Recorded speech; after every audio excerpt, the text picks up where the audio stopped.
Assalamualaikum warahmatullahi wabarakatuh. Salam sejahtera untuk kita semua. Yang terhormat Ibu Maria Oktasari MPD selaku dosen pengampu mata kuliah instrumentasi tes dan teman-teman semua yang kami banggakan. Kami dari kelompok 8 akan mempresentasikan materi mengenai tes prestasi belajar. Sebelum memulai materinya, kami dari kelompok 8 ingin memperkenalkan diri terlebih dahulu. Yang pertama ada Asari Netania, Ayang Melawati, Desi Praditya, Mega Yusundari, dan Salsa Nabila Balkis. Yang pertama ada konsep dasar tes prestasi belajar. Tes prestasi belajar adalah salah satu alat ukur hasil belajar yang mencangkup semua kawasan tujuan pendidikan. Menurut Benyamin S. Blom, dalam Azwar 2003, membagi kawasan tujuan pendidikan menjadi 3 bagian, yaitu kawasan kognitif, kawasan afektif, dan kawasan psikomotorik.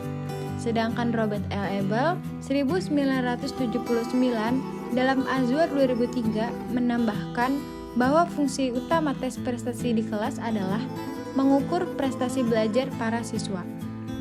Kemudian ada tujuan tes prestasi belajar.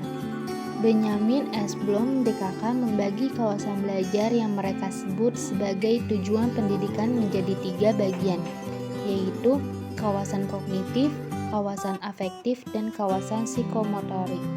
Tes prestasi belajar secara luas tentu mencakup ketiga kawasan tujuan pendidikan tersebut. Tujuan tes prestasi belajar bertujuan untuk mengukur prestasi atau hal yang dicapai siswa dalam belajar. Dalam pendidikan formal, pentingnya tes prestasi tidak dapat diasingkan lagi. Fungsi utama tes prestasi di madrasah untuk mengukur prestasi belajar siswa. Tujuannya sebagai ukuran kemampuan belajar atau inteligensi akademik. Tes ini digunakan untuk mengukur apa yang telah dipelajari individu di madrasah atau mata pelajaran lainnya. Tujuan ini membawa keharusan dalam konstruksinya untuk selalu mengacu pada perencanaan program belajar yang dituangkan dalam silabus masing-masing mata pelajaran. Selanjutnya ada jenis pengukuran tes belajar. Yang pertama ada tes diagnostik, di mana tes ini digunakan untuk mengetahui kelebihan dan kelemahan siswa dengan melihat tanda-tanda awal, sehingga dari kelebihan dan kelemahan tersebut dapat disikapi dengan cara yang tepat. Yang kedua ada tes sumatif. Tes sumatif adalah tes yang pada umumnya dilakukan di akhir semester ataupun catur bulan, yang merupakan cara mengukur prestasi belajar siswa paling tepat dan paling banyak digunakan. Dari tes inilah, tingkat prestasi belajar siswa dapat diketahui melalui tes yang dilakukan oleh guru kepada siswa. Selanjutnya ada tes formatif. Jenis tes berikut ini, pada dasarnya tes ini digunakan untuk mengetahui seberapa jauh pemahaman siswa dalam mata pelajaran tertentu. Tes formatif diberikan dalam rangka memperbaiki proses belajar, misalnya ulangan harian. Materi selanjutnya yaitu tentang fungsi pengukuran tes belajar. Berbagai macam keputusan pendidikan itu menempatkan tes belajar dalam beberapa fungsi, antara lain yang pertama, fungsi penempatan adalah penggunaan hasil tes belajar untuk klasifikasi individu ke dalam bidang atau jurusan. Yang kedua, fungsi formatif adalah penggunaan tes prestasi belajar guna melihat sejauh mana kemampuan belajar yang telah dicapai oleh siswa dalam suatu program pendidikan. Yang ketiga, fungsi diagnostik adalah penggunaan tes prestasi belajar untuk mendiagnosis kesukaran-kesukaran dalam belajar, mendeteksi kelemahan-kelemahan siswa yang dapat diperbaiki segera dan semacamnya. Dan yang keempat, fungsi sumatif adalah penggunaan hasil tes belajar untuk memperoleh informasi mengenai penguasaan pelajaran yang telah diraihkan sebelumnya. Dalam suatu program pelajaran, tes sumatif merupakan pengukuran akhir dalam suatu program dan hasilnya dipakai untuk menentukan apakah siswa dapat dinyatakan lulus dalam program pendidikan tersebut atau apakah siswa dinyatakan dapat melanjutkan ke jenjang program yang lebih tinggi. Selanjutnya, penggunaan hasil tes prestasi belajar dalam bimbingan dan konseling dibagi menjadi 4 bagian. Yang pertama, kerahasiaan hasil tes. Hasil tes hanya dapat disampaikan kepada orang lain bila ada izin dari peserta didik yang bersangkutan atau orang yang bertanggung jawab terhadap peserta didik, baik peserta didik yang belum dewasa, ada tanda-tanda yang jelas terhadap hasil tes tersebut menunjukkan gejala yang membahayakan dirinya atau membahayakan kepentingan orang lain. Bila penyampaian hasil tes tersebut kepada orang lain jelas-jelas menguntungkan peserta tes. Yang kedua, keamanan tes. Tes merupakan alat pengukur yang hanya dapat digunakan secara profesional. Dengan demikian, tes tidak dapat digunakan di luar batas-batas yang ditentukan oleh profesional pekerjaan guru. Yang ketiga, interpretasi hasil. Tes interpretasi hasil tes harus diikuti tanggung jawab profesional. Bila hasil tes diinterpretasi secara tidak patut, dalam jangka panjang akan dapat membahayakan kehidupan peserta tes. Yang terakhir, penggunaan tes. Tes hasil belajar haruslah digunakan secara patut.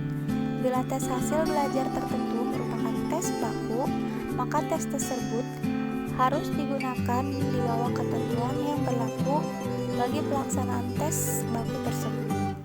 Ada beberapa faktor yang berhubungan dengan pelaksanaan tes di sekolah, antara lain: A. Faktor fisik.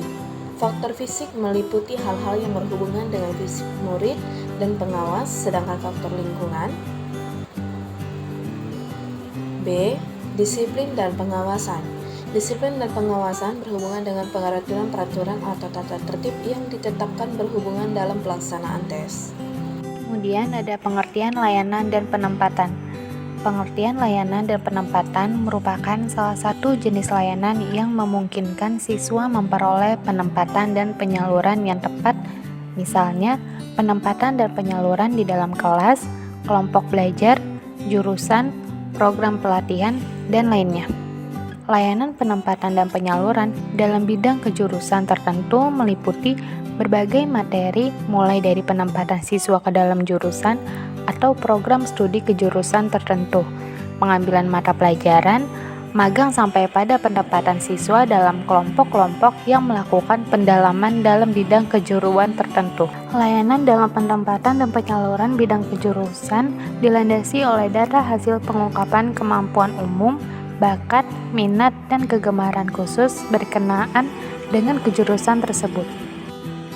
Penempatan dan penyaluran siswa di madrasah dapat berupa penempatan siswa dalam kelas, penempatan dan penyaluran ke dalam kelompok belajar, ke dalam kegiatan ekstrakurikuler, dan ke dalam jurusan atau program studi yang sesuai.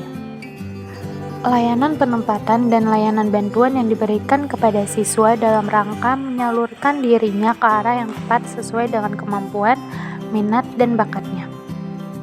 Penempatan ini meliputi penempatan pendidikan, ialah untuk memilih jurusan dan kelanjutan madrasah, penempatan jabatan, dan juga penempatan murid dalam rangka program pengajaran di madrasah yang bersangkutan. Fungsi utama bimbingan yang didukung oleh layanan penempatan dan penyaluran ialah fungsi pencegahan dan pemeliharaan. Selanjutnya, tujuan layanan penempatan dan penyaluran adalah supaya siswa bisa menempatkan diri dalam program studi akademik dan lingkup kegiatan non-akademik yang menunjang perkembangannya serta semakin merealisasikan rencana masa depan. Tujuan layanan penempatan dapat dirinci sebagai berikut. Yang pertama, agar setiap siswa dapat menempati posisi yang sesuai dengan kemampuan dan minat-minatnya, baik dalam kegiatan belajar di madrasah maupun dalam kegiatan-kegiatan perpisahan untuk masuk dunia kerja. Yang kedua, agar setiap siswa dapat menempati posisi yang sesuai dengan motivasi, baik dalam kegiatan belajar di madrasah maupun dalam kegiatan persiapan menuju ke dunia kerja. Yang ketiga, agar setiap siswa dapat menempati posisi yang sesuai dengan tingkat perkembangan, baik dalam kegiatan belajar di madrasah maupun dalam kegiatan persiapan menuju ke dunia kerja. Lalu ada konsep operasional. Konsep operasional ini merupakan alat yang digunakan untuk memberikan batasan terhadap konsep teoritis. Selain itu, juga untuk memberi ukuran-ukuran secara spesifik dan teratur yang mudah dipahami dan untuk menghindari kesalahpahaman. Maka, konsep-konsep perlu dioperasionalkan agar lebih terarah. Yaitu di sini ada 7 konsep. Yang pertama, tes prestasi mengukur pengetahuan dan keterampilan seorang individu pada suatu materi yang telah dipelajari atau diajarkan. Lalu selanjutnya, yang kedua ada dalam pelaksanaan tes, adanya petunjuk praktis yang hendaknya ditaati oleh pendidik dalam tes. Selanjutnya yang ketiga, menentukan tujuan tes. Lalu yang keempat, menentukan acuan yang akan dipakai oleh tes atau kriteria atau norma. Dan yang kelima, membuat kisi-kisi. Serta yang keenam, memilih soal-soal dari kumpulan soal yang sudah ada sesuai dengan kisi-kisinya. Yang ketujuh, kerahasiaan hasil tes dan keamanan tes juga terjaga. Terima kasih teman-teman sudah menyimak materi kami tentang tes prestasi belajar. Semoga dapat dipahami dan semoga bermanfaat. Kurang lebihnya mohon maaf. Wassalamualaikum warahmatullahi wabarakatuh.